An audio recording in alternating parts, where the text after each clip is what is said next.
काल त्याच दोन्ही फडणवीसांनी पक्षातर्फे काल टीका केली आहे अजित पवारांवर. ते म्हणाले की अजित पवारांनी ज्या घोषणा केल्या आहेत ते कोणीही काही करू शकतं. जर अजित पवार पुण्यात मेट्रो प्रवास मोफत करत असतील महिलांना, मी एअर ज्या सेवा आहेत त्या मोफत करेन, कोणी कशाही काल अजित पवारांनी एक घोषणा केली त्यांच्या जाहीरनाम्यात सुप्रिया सुळे यांच्याबरोबर. महापालिका जर त्यांच्या ताब्यात आली तर ते पुण्यात मेट्रो आणि बस सेवा मोफत करणार. हे कोण म्हणत आहे? अजित पवार, डेप्युटी CM, आणि त्याच्यावरती CMने टीका केली. माझं अजित पवारांना आव्हान आहे, आपण राज्याचे अर्थमंत्री आहात, फक्त पुण्यातच मोफत कशाला बस सेवा आणि मेट्रो? मुंबईतही करा, ठाण्यात करा, आणि त्या महापालिकांना तेवढा निधी द्या.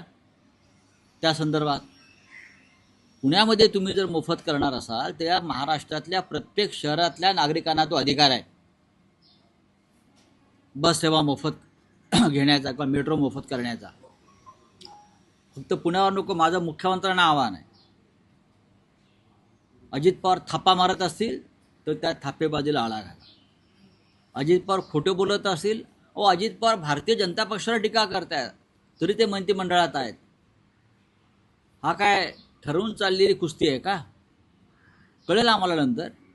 पण मोफत बस सेवा आणि मेट्रो सेवा जर पुण्यात करणार असाल तर मग मुंबईच्या जनतेचा अधिकार सुद्धा तो आहे मागण्याचा.